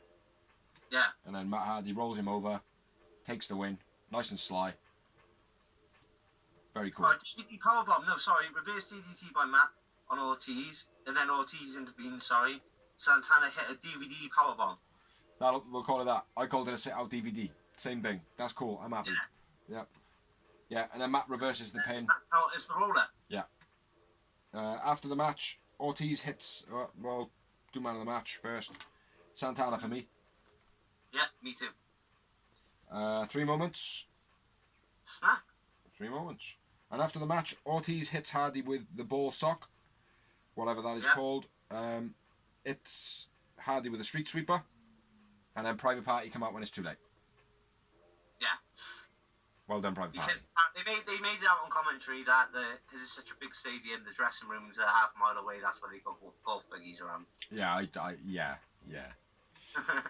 Because that's what. Yeah, maybe that could be believed as real. But yeah, and then on to the promo of the evening. And it was Orange Cassidy facing off against Jericho. Why did the chicken cross the road? Why did the chicken cross the road? Why did the chicken cross the road? Why did the chicken cross the road? Why did the chicken cross the road? Why did the chicken cross the road? Did he move on after that? Yeah, I thought it was brilliant, mate. You didn't like it? I liked the overall promo, mate, but the fact that he was just like, why did the chicken cross the road? Why did the chicken cross the road? Why did the chicken cross the road? To get to the other side. It was like, all right, mate, I know where you're going with this. You're gonna compare it into a joke. You're gonna say, "Oh yeah, Orange Cassidy is the joke." Blah blah blah. I didn't know exactly where he was gonna go, but it's like the fact that he just kept on. Why did the chicken cross the road? It just made me like kind of giggle. Like, do you know what I mean? Yeah, well, that's what it was meant to do, I think. Yeah. No, it worked, mate. The promo worked. Do you know what I mean? Like, you know. I thought it was fucking brilliant. And the comparison is as well. It's perfect. It is an absolute perfect. Yeah, it's funny when it starts, but then after a while, it just gets a bit shit. Do you know what I mean? Like, you giggle for a little bit, you know. And he did, mate. It worked well, but it was just like the way he just kept on saying the same thing over. I guarantee you, when Orange Cassidy does finally turn heel, and he doesn't do the Orange Cassidy gimmick anymore, he's a real wrestler, because that's going to happen. Yeah, people are going to hate this promo. This promo will be brought back up in this. Yeah. Hopefully. Jericho says that Orange is a slacker. Ooh. Yeah. And then Jericho warns him. Lazy. Yeah, sloppy, lazy, and then warns him not to do that super kick shit. And then Orange attacks Jericho with the super kick shit, man. Yeah. Fucking ferocious. Ferocious. Yeah, then they brawl into the stadium stands. Jericho throws Orange Cassidy into like a crate. And he tears his ear. Yeah. Catches his ear. That's when he actually catches. I checked it back. Then Jericho hits him with the camera boom. Which, look, he sold that well, man. Orange. Real well. Yeah, Jericho does that perfect as well. Jericho knows that spot well. I bet that a lot against Benoit. I bet it hurts, man. Fucking Orange hitting the floor. When he actually fell down to the ground, like, it was hard ground, man. What else we got? Orange bleeding from the ear, which we just said. Orange slams Jericho's head into the railings a couple of times. Very big up to Jericho as well, the way he like gorilla presses him and then places him down on the rail, and then obviously Orange steps back. Very, very professional by Jericho. Fair play. Look good as well. That was the great thing about it. And the power he had to do that, like, do you know what I mean? To lift him up like that. Do you know what I mean? That was very cool. Yeah, it was a boost. And then Orange Cassidy looks as though he's just walking home. Walks up the steps in the ramp. And then down he comes with a Superman punch. Yeah, the proper Superman punch. We need to call it something like... Anyone do a Superman punch, do it like Orange Cassidy. Yeah, fucking right. Because I was always one of these guys, right, that said, nobody can do the Superman punch. Yeah. Look good. Nobody can. Yeah. But Orange Cassidy makes it look fucking awesome. He does, man. Every time. He looks like Superman. Superman! Yeah, man of the promo, Orange Cassidy. Yeah, it was good. I felt like it was good. I would go Jericho, because I think he controlled it. Alright. You don't have to get fucking tetchy. Jeez! You fucking prick. Look, I've got 2 Jericho shirts. In my AEW shirts. They're Jericho shirts, man. Le Jericho. Right, that's Dynamite done with. Dynamite is over. Le Dynamite is over. Yeah. Rate the show. What's that? Rate the show. 8 out of 10. Are we including Dark again? Yes. 7. 7. Yeah, no, I felt Dark this week. I enjoyed Dark. I enjoyed it. It was good. So let's move on to Le Rumours and Le News. Ah, see what I did there? Yeah, mix it up, baby.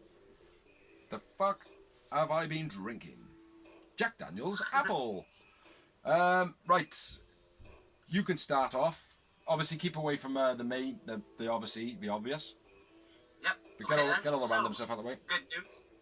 From again, oh boy, AEW is Jericho. This t-shirt actually means something now because he's actually said, I'll never go back to WWE. Not even for a one-off. Not even for a one night. I think he would go back for Hall of Fame. That's me personally. Why wouldn't he? Yeah. He deserves it. But other than that, he says he's not going back to AEW. Not going back to WWE. Because basically, the reason being for that is why would I, from a creative perspective, since Japan, I've realised I can just be me. Yeah. Do what I want. And that's what wrestling used to be. And that's what AEW is. Do you know what I mean? So, it's different from WWE. Ironically, that's what he went to WWE for in the beginning. Yeah. So they wouldn't let him do it in WCW. Mm-hmm. That's what he wants. That's what every wrestler wants, man. That's what every artist wants. Freedom to create. That's what you should be looking for. Well, what is a fucking artist if they haven't got creation? It's just a person, like, do you know what I mean? Exactly. Anyway, some of the COVID-19 stuff now. So if you've got any stuff that relates to this now, here's the time to say it. Mox and QT were pulled due to the coronavirus. There was a link, and the link was Renee Young for Jon Moxley. Yeah. The second note I've got, which is the backstage staff in WWE have tested positive for coronavirus. Apparently there is 36, which equates to being about 36 people. Yeah. Have we got any more? Oh, yeah, one more thing on the fact that Moxley's missus is tested positive for coronavirus, being Renee Young. Moxley has tested negative as of yesterday morning or this morning in America. Yeah. Which I think is good. Side note on that's all I got covered. Kayla Braxton, who is with WWE, a backstage presenter of SmackDown, also one of the main hosts of The Bump. No, my bad. I was going to say, isn't she JoJo? But she's not, is she? No. No. Okay. Also, the main female host of The Bump on the WWE Network has tested positive for COVID-19 twice. Now, she had it in March and recovered from it. Now she's been tested again, second time positive, so I'm assuming she's one of those 36. She's one of those stupid cunts that have gone to Bournemouth in whatever area she lives in. Next bit of news. Charlotte Flair is out for the rest of the year. Also, alongside... Go on. I've heard rumours between it's either 2 months or it's until WrestleMania next year. Well, I heard till after Christmas, and Charlotte Flair has also had TV offers given to her. Yes, I've read which that as well. I don't know what that is at the moment, but I believe that there's something that Steph is doing with her. Not sure. But on that note, something we newsed about a long time ago, Steph and Triple H were talking about doing like a Antiques Roadshow type stuff of trying to find like old memorabilia of WWE and buying it back from the fans. So it could be something to do with that, because obviously she's got the Ric Flair heritage, you know? Yeah, exactly. Yep. NWA, this is just a rumour, this isn't confirmed. Apparently, NWA make all wrestlers free agents. They hope to sign them back in 2021, but as the directive, creative, producers, everyone has been accused, and they're probably guilty, otherwise they wouldn't have resigned. Yeah. In the speaking out movement, basically NWA are fucked because they've got nobody to produce storyline, anything of their show.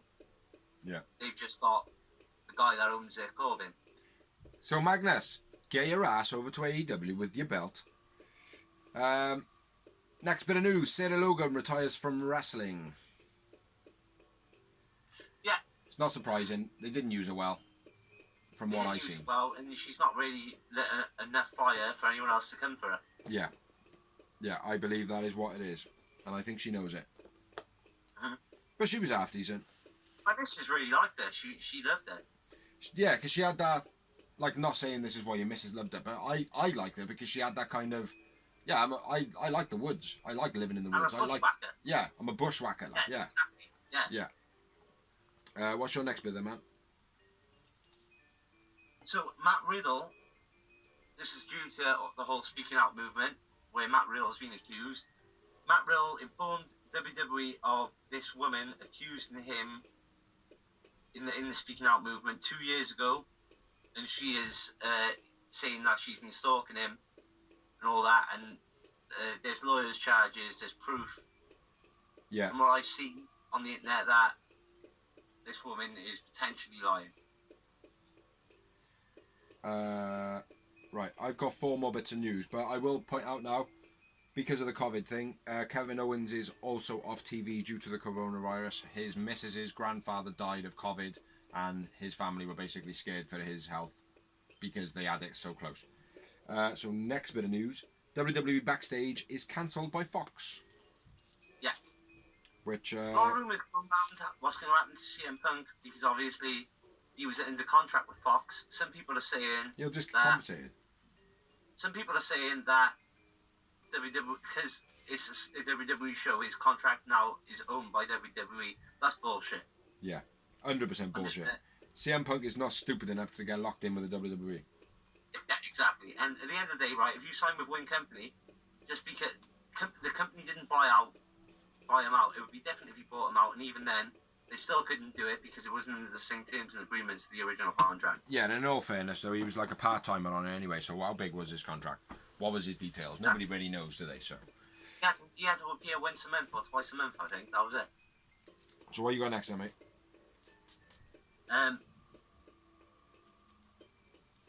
There goes my Bullet Club t-shirt again, but I can't be asked changing it. Kid Fight admits having non-physical relationship with a minor while in a bad place with alcohol. Basically, he's saying, I recently got divorced. I was an alcoholic. This fan came on to me. She was underage. I didn't know at first she was underage, but then I found out she was underage, and I didn't stop. Yeah. He didn't have a physical relationship with her, but basically all independent scenes have cut ties with him. Yeah. He's 35. He hasn't made it in America or any of the big companies. No disrespect to the indie scenes. So basically, his career's over. Yeah, I heard they're looking for driving instructors recently. Jack Gallagher released by WWE. Oh, we're going into all that shit now, are we? Admitted. Okay, go on. So Jack Gallagher has been released by WWE for attempted rape, which he admitted. Yeah. Basically, a bit tweeted saying that he didn't actually rape me, but he was coming on to me all night. I was dejecting him. He followed me in the bathroom, grabbed me, ripped my skirt off, yeah, and I ran away. Luckily, I got away. He admitted it, and he apologised, and he got fired. So this is what we're going to do now, right? Because we're going into list form now, sort of thing, and we're in this. Mm-hmm. So we'll do fuck you or save you, I think. And Jack Gallagher, fuck you. Fuck you. But go on, rattle them off, man. Matt Riddle, I will say save you. Yes, I agree. The current, like I said, I don't want to be horrible to anyone who accused him because again, proven innocent until guilty. Yeah, there seems to be certain things around certain things as well, like certain cases, certain evidence. And again, Kid Fight, fuck you. Yeah. El Ligero admits to accusations and apologises. So everything that El Ligero has been accused of, he's admitted. Well, what I read from El Ligero, he can go fuck himself. Mm-hmm. I've read quite a few accusations about him. Yeah. And he's admitted, he said, I admit to all of them and I'm very sorry. He said he admits. Fuck El Ligero. He said he admits to some of them, but some of them just didn't happen. That's what he said. Either way, fuck El Ligero. Fuck El Ligero. What we got next? Yorkshire Police are investigating all the British wrestlers in NXT UK and the surrounding promotions progress. Basically, the British scene. And what WWE put out is their statement is any wrestler that has been accused of sexual abuse or anything like that will not be taken off TV until they are actually investigated by police. If that happens, if they are found guilty, we will release them instantly. If they are charged, we will put them in suspension. Which I agree with. I don't know, man. I don't know. Well, you always say innocent until proven guilty. You can't be a hypocrite and say... I've never said innocent until proven guilty, have I? I just thought I reiterated what you were trying to say. But I do kind of agree with the innocent until guilty. But at the same time, mate, this is a big, big thing. I'm not saying that they should fire him. But maybe take him off the TV... Because at the end of the day, somebody, if they're coming out with this shit now, has got a fresh image of what these people have done to him. It's going to be hard for them to see on TV. Doing the right thing. It's like Jack Gallagher has admitted it. Bye. Straight away. Yeah, as soon as he admitted it, released. Gone. Yeah. That's what I'm saying. Like, I mean, like Matt Riddle, if they had reacted, and this is proven that it's just some, no offence, just some woman getting revenge or whatever it be. Yeah. Or trying to get famous, then they've just ruined an amazing career. Because Matt Riddle's a star. Well, no matter where he goes. Yeah. If he hasn't done anything, if he's done something, then he's not. Well, he's fucked. What else we got, man? Because we're gonna just fucking go down a big wormhole here, I think. He posts his story and says it isn't just about women. He once went out and was constantly hit on by the same woman. Yeah. Told her that he wasn't interested in anything, but he's happy with the company. She obliged. blah, blah. They had a great night, and then he woke up in a hotel room with completely naked, with no memory apart from going to piss. Yeah. Moments before, and the only thing he had on him was his phone and his wallet, which was obviously empty. Who was that? So, Keith Lee, Okay. who is currently the North American NXT champion. Yeah. Terry Reynolds reveals that Brock Lesnar exposed herself to her. That was a long time ago, that was, and it did come out. Yeah. Not to say that it's right. Sammy G interview where he says that where he would rape Sasha Banks. That went viral on the internet. Now, I don't condone the word rape, right? No. But I genuinely think that Sammy Guevara basically meant Sasha Banks is one fit, fine lady, and I would love to do what I want to that bird. All the things I do to her. Exactly. That's what I mean. That sounds rapey, but it doesn't actually say. Well, no, it's rape. not. It's a red-blooded male, mate. At the end of the day, you see a real fit female or whatever, you know, and Sasha Banks is a real fit female. You just think, oh. Do you know what I mean? Like, can't help it, man. It's a man instinct. You can't fucking erase instinct. That is what you do. Exactly. You can't erase a man's instinct, right? But what you can do is smarten yourself up not to be a fucking creepy bastard. And say, like, Sammy G come out and said that he used to say things to get a cheap pop.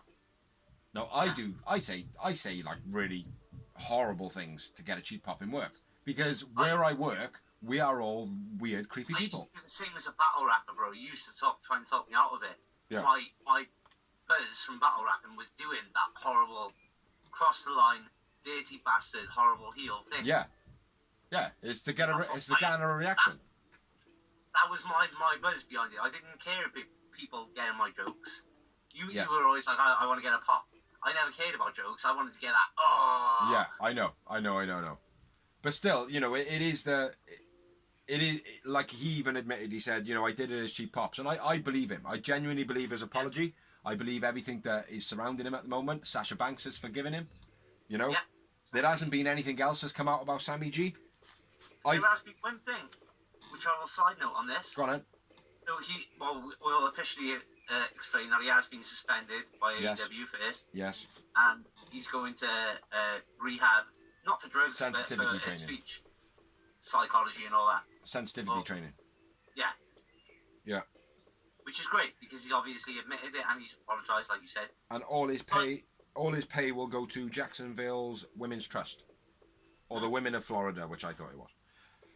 But side note, a fan actually tweeted out, which I believe is the first one in the Speaking Out movement. She went, side note to the Speaking Out movement, Sammy Guevara saved my daughter's life. Okay. Basically, what happened was this young girl has had mental illnesses and she's been in and out of hospitals all her life. Yeah. She was starting to get better, and then all of a sudden she took a bad turn in 2018. And she was like basically trying to kill herself, distance herself from her mother, going in and out of hospital. Yeah. And out of desperation, this mother tweeted Sammy Guevara, telling him the story and saying, "You are her hero." Yeah. Within 3 minutes, he replied to the daughter, not the mother, straight to the daughter, with a 3-minute video, giving her positivity, you know, trying to give her, you know, reasons to live, saying your mother, like, trying to do his best, basically, trying to help her out. Yeah. This day, that daughter has saved that video clip on her phone, downloaded it, and she watches it every single day. Good. Till this day. That's nice, man. Do me a favour. When we finish this, if you can find that link, send it to me so I can have a little read of it myself. Yeah. I'd like to have a little look into that, like. And that's not to be like, oh, let's save Sammy, like. I mean, because at the end of the day, I think Sammy saved himself. Do you know what I mean? You know, Sasha Banks has also saved him. Anybody who hasn't gone too far and that has admitted their wrongs and they're going to deal with it, what can you say? Well, Sammy G haven't been caught up. Sammy G haven't been caught up in allegations. He's been caught up in something different. Wrongs, that's what I'm saying. Everything that he's done, he's admitted he's wrong, and he's going to a school or some sort of therapy to sort it out. So there's a couple more. There's a couple more. Go on, sorry. As long as you haven't stepped the line, like a Jack Gallagher, Yeah. and actually done something, Yeah. then I think as long as you're going to try and mend yourself and you've admitted it, Yeah. what's the problem? Well, I think a lot of it is social media. Do you know what I mean? Like, obviously, Yeah. people get their voices together and they go, we don't tolerate this shit. Like, and it's like, well, at the end of the day, like, it's like, if you remember back to when you were younger, like a lot of these people, and it's like, well, if you remember back when you were younger, you used to do shit like this. Do you know what I mean? Like, everybody, like, kind of objectifies women. As a man, men objectify women, and the reason being is because you look at any animal in the animal kingdom anywhere, and you name me one animal that doesn't objectify the female counterpart. Yeah. It's instinct. But the problem being is, like I said, is education. Men have got to realise we can't just do what we want with women. We can't, because they're people, they're souls, they're humans, they're just the same as what we are. So have respect. You know? Yeah.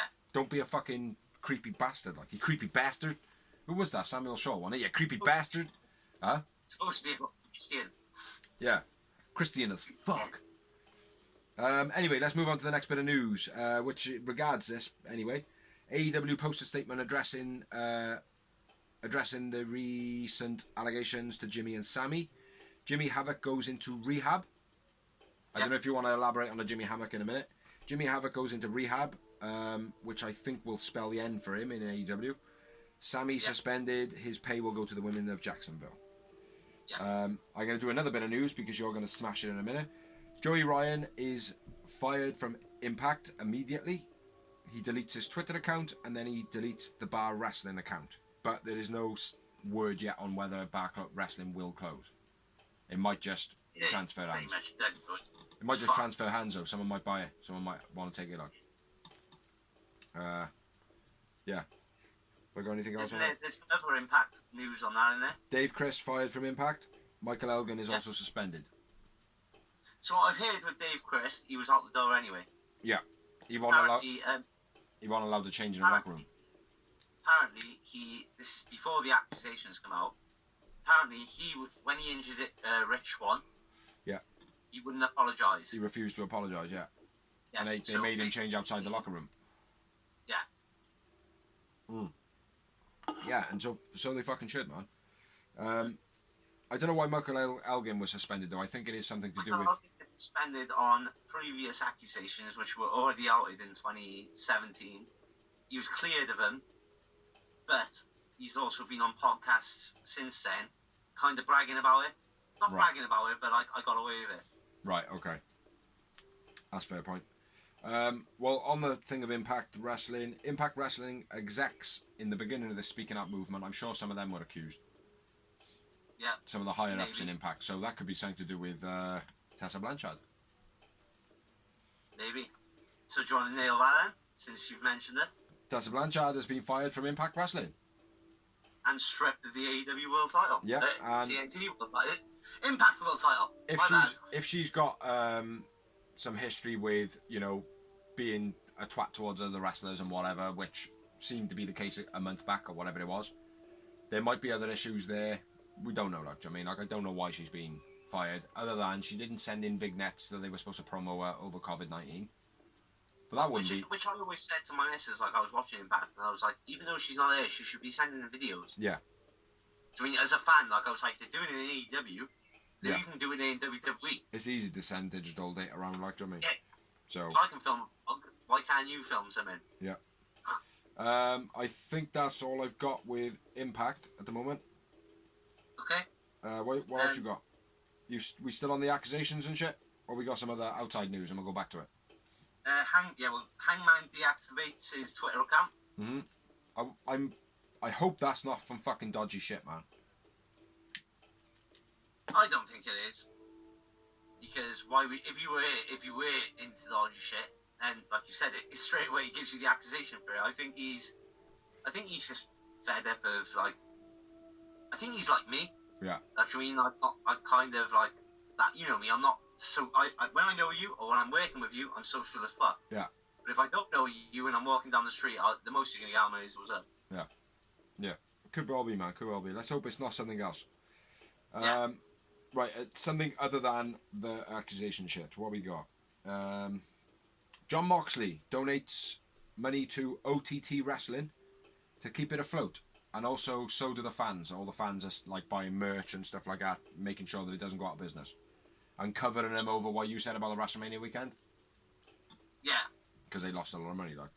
So I thought that was very, very good, man. So big up John Moxley and big up all the fans. Yeah, big up all the fans all day long, every day, for any company or any part of wrestling, not just wrestling fans. And big up John Moxley all day because he's been doing this. That's not the only company he's done it for. Yeah. He's done it previously as well. Yeah. I got 2 more bits of news, and then the rest of the stuff I got is about the allegations and stuff. Okay, well, PT is 1 day late being released. Just in case anyone didn't know, it's not really news, but, you know, just in case you don't know, it is up there. Yeah. It was good. It was very good. No Nakazawa bleeding from his ass either. Progress Wrestling announced that they're under new leadership, completely remodeling the company. They've got a whole new, like, scheme due to the speaking out movement with, like, directors and everything for specifically the welfare of the talent. And they're not going to be running any shows for the rest of the year, but they will be back in business. Okay. So as for now, the rumor of WWE buying them is defunct. Okay. Yeah, I heard about that. The Jericho Cruise is almost sold out. Yeah. You meant to go, were you, Viggs? I wasn't meant to be going, but the plan was for us to get some tickets and go, yeah. But unfortunately, well, justified. The missus is a little bit paranoid that the coronavirus might not be away. It might not be away, so I can't do anything about that. You know, I'm not gonna fight that. Fuck you, you can. Just for that, I'm gonna say the next bit of news. Cody's sister says that WWE better sign Cody's mum a loyalty check for the not Bash at the Beach. Great American Bash. Great American Bash. Yeah, because I believe that she owns the rights to it. The Rhodes family and Ric Flair. I think it might be something to do with the rights, though. I don't know. I own the rights to it or something like. Possibly, yeah. And then, they will have to write a royalty check. Simple as that. Exactly. It's a big statement to make, in it. Do you know what I mean? Like, yeah. The last 2 things then I've got is 2 more things then, which I know you've got anyway.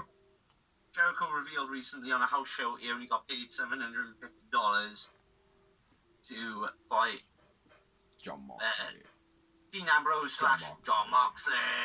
John Moxley. The WWE World Title. It was actually a street fight. That's why it was. You were saying it was in the paid. Yeah.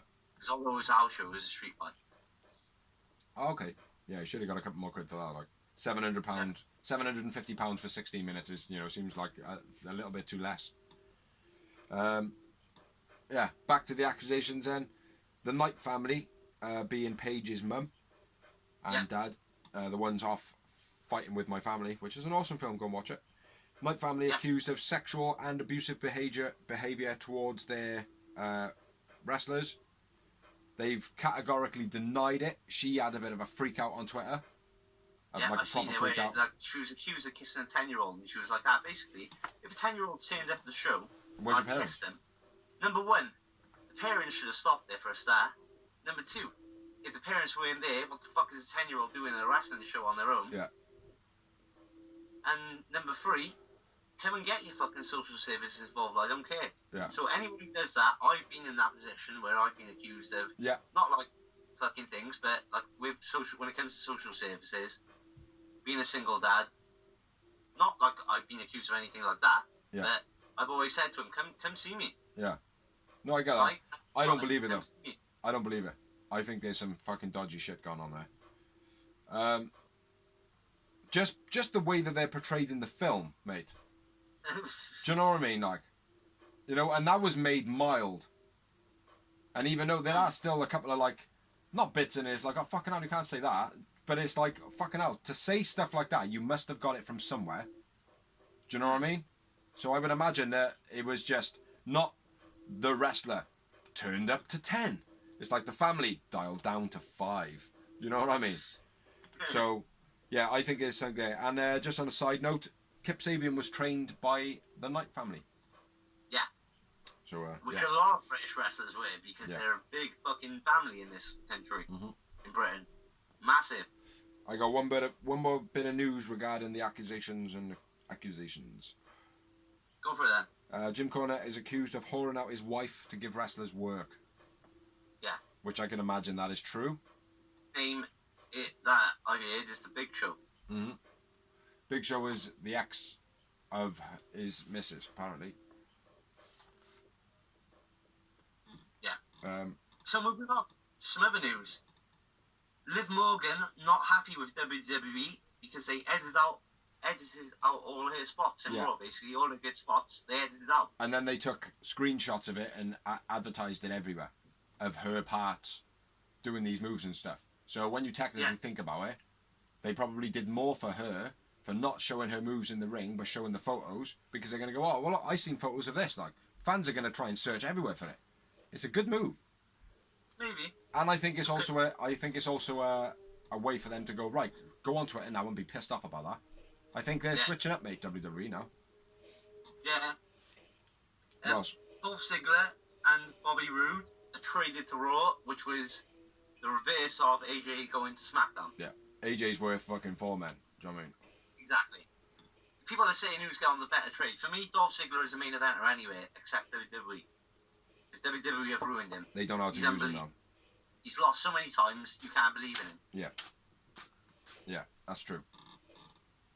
WWE in-ring talent. Yeah, we got that. We got that. NXT win the ratings big time this week. Don't know why, but it was 786,000 to 633,000, which is big. The big number. The first big number, though. It's probably AEW's lowest ratings for a long time. Yeah, it is. I think statistically it was. It's a big number, but it's the first of a big number. You know what I mean? But anyway, what we got next then, brother? Brother? Cesar Bononi. I don't know if I'm pronouncing that right, but Cesar Bononi, spelled Cesar, you can get. Bononi is Bononi. Bononi. Recently released by NXT. Was in the crowd on Dynamite. So, maybe a future signing, who knows? Yep. Maybe another squash E. Yep. Now this is a rumour. I'm gonna emphasise this because I don't believe it. I know rumour, just a rumour. As we spoke about in the past, but I've read it on a couple of websites. Dynamite will be cancelled by TNT if they don't provide weekly fresh content. As opposed to the freshly weekly content that they're giving now. Yeah, but what I'm saying is basically, like, even though Tony Khan's going, well, we can do whatever we want, what they're saying is, no, he has to produce fresh content every week or they're going to cancel him. Well, they do. I don't believe that. They do produce fresh content every week, so I don't know where the fuck that's come from. That's bullshit. I call bullshit. Yeah, exactly. I call it absolute bullshit. It would be different if they were replaying like shows from last year every week, then I would get it, but... Yeah. You got any more? Any more? Yeah, the last part, which I know you've got a side note on, is NXT are competing with AEW, promoting NXT Great American... Oh, you already said it. Great American Bash to compete with Fyter Fest. Yeah. So basically, they're doing exactly the same as AEW. They're doing a free pay-per-view over a 2-night period on the exact same dates. It's bullshit. So that last bit you got? Yeah, that's it, bro. Right, I'm just going to run through now all the people that have been accused. I haven't got everybody. I've just got AEW, WWE, and Impact. That's the only people there is a bigger list. If you want to pull it up now, just go after me on that. I sent it to you, so it should be in a message. From AEW, the people that have been accused are Darby Allin, who has literally just gone, fuck you, I'm doing training videos, watch them. They're good as well. Darby Allin, Sammy G, Jimmy Havoc, Justin Roberts, Marty Skrull, who's been in BTE and been there in the past. Jim Cornette in WWE, who was there in the past. Matt Riddle, Velveteen Dream, Trent Seven, Wolfgang, Jordan Devlin. He was the first one to start all the speaking out thing. Jack Gallagher, who we know has been fired. Travis Banks, El Ligero, James Ellsworth, who recently was actually leaning over a metal statue or a bronze statue of a child, pretending to bum it, which haven't done him any favours. Paige's mother, which I put that in the list because of Paige and Joe Coffey. And for Impact, again, Jim Cornette in the past, Austin Aries in the past, Marty Scurll in the past, Dave Christ, Congo Kong, Joey Ryan, and I've written Javes, but I don't know who the fuck Javes is. Jave, I don't know. Jesus, maybe? I don't know. But I think you've sent me names as follows.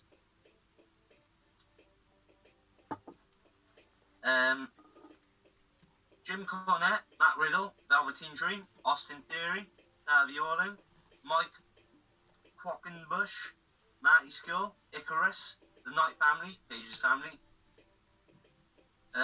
Rich Catalado, David Starr, Dave Crest, Martin Zaki, Sammy Guevara, Rob Feinstein, Will Ospreay, Chino Bafa Reyes, Dan Mack, Mark Haggerty, Kirk White, Aaron Epic, Russell Payne, Jason Rance, Jimmy Havoc, Trent Seven, Mark Haz Parry, Dave Lagana, Wolfgang, Jordan Devlin, Jack Gallagher, Byron Wilcott, Joe Coffey, Congo Con, Scotty Davis, Justin Roberts, Paul James, Travis Banks, Aguero, Kindred, Key Mari, James Alves, and Joey Ryan.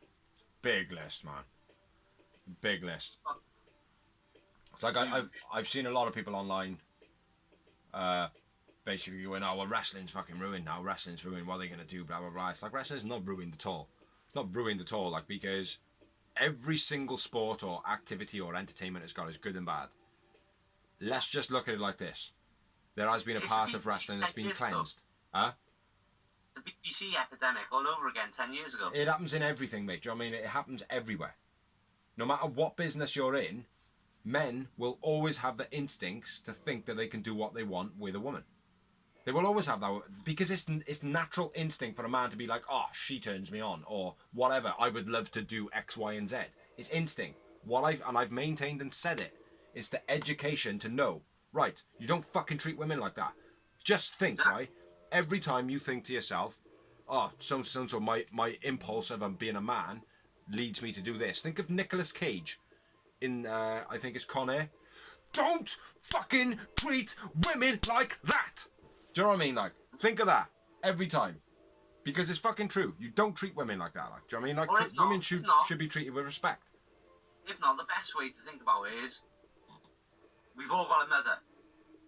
If you haven't got a mother, you've got a sister. You've got a daughter. Would you want them to be treated like that? Exactly. Yeah. Exactly. So, yeah. So the people that are guilty of the crimes that have been accused of, yeah, I believe, fuck you, get out of our business. Exactly. Get out of the wrestling business. Like, do you know what I mean? Like, just go and get yourself a job with, like, I don't know, BT or something like that. Like, do you know what I mean? Somewhere where nobody will ever see you again. But the people that have been accused, that, not to say that is a free pass or, you know, whatever, but that you were stupid and young. And I'm not doing that because of that, because I do the because fans might look at it and go, oh well, no, you're tolerating it. I don't tolerate it. I don't tolerate it 1%. Not even fucking 0.00001. Not even that. Like, do you know what I mean? Like, it's not condonable. But even if people are innocent, right? You've put yourself in a situation where you shouldn't be in. Yeah. You got to be smart. Like, do you know what I mean? Like, you got to have respect.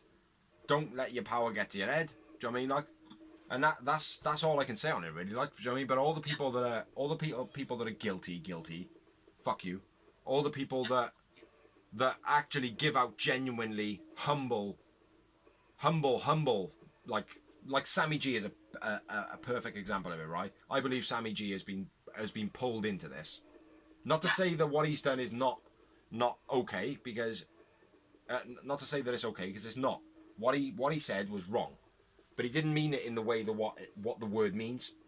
Yeah, he hasn't done anything to portray a vicious. Yeah, exactly. I'm gonna do this to this person. He's given out his Twitter statement. He's given out his Twitter statement to Sasha Banks. He's spoken to Sasha Banks. Sasha Banks has forgiven him. he also, on his blog, he didn't do his blog this week, he just did an episode that's called I'm Sorry, and he looked as though he was fucking, literally, had either cried his eyes out just before the video, or was just about to cry his eyes out. But I genuinely feel for the lad.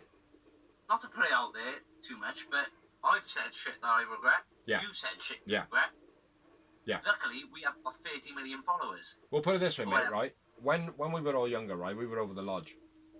And there was them two birds that were over there with us. First thing I said when I walked in, so which one of you gives blowjobs? Do you know what I mean? That is objectifying her. That is not okay, like. I would never do that now, like, do you know what I mean? Unless they were, like, really close friends, and I'd be like, oh, come on, give me a blowjob. Do you know what I mean? Like, but I wouldn't ever do that now, you know? Don't objectify him. But when you're young, you don't really know. It's like, oh, school's the best day of your lives. Oh, fuck off, you don't know what you're talking about. And then when you hit that age, you go, I wish I could go back to school. You know what I mean? You learn, you grow, you progress. You know what I mean? So, yeah, some of them, fuck you. Some of them, not so fuck you. But always fuck Vince. Fuck Vince. Always fuck Vince. But yeah, that's the end of it. That's all we got. We were trying to keep it short, like, but we've hit the same time because there was so much news. But hopefully we can keep the same format for next week, and hopefully drag it down a little bit, like, and there won't be so much news. So we'll end up with a quick finish because I gotta go and eat some food and do a quiz, family quiz. Yeah, family quiz. Fuck the family. Yeah, thank you for watching. Thank you for sharing. Thank you for allowing us to share. Thank you to all the pages that allow us to share and all the people that have any input, any feedback, any comments, anything like that. Thank you very much. Do you know what I mean? Like, anybody that's interacted, thank you for all the followers that we've got on Facebook. To any of those people that watch this video, please subscribe to us on YouTube. That would be absolutely brilliant. Share to a wrestling fan. Anything you want to add to that shit? Real Wrestling Show Dash Blog. Me and Jones here, thank you very much, as he's already said to all the peeps. And that's it. End of show. End of show.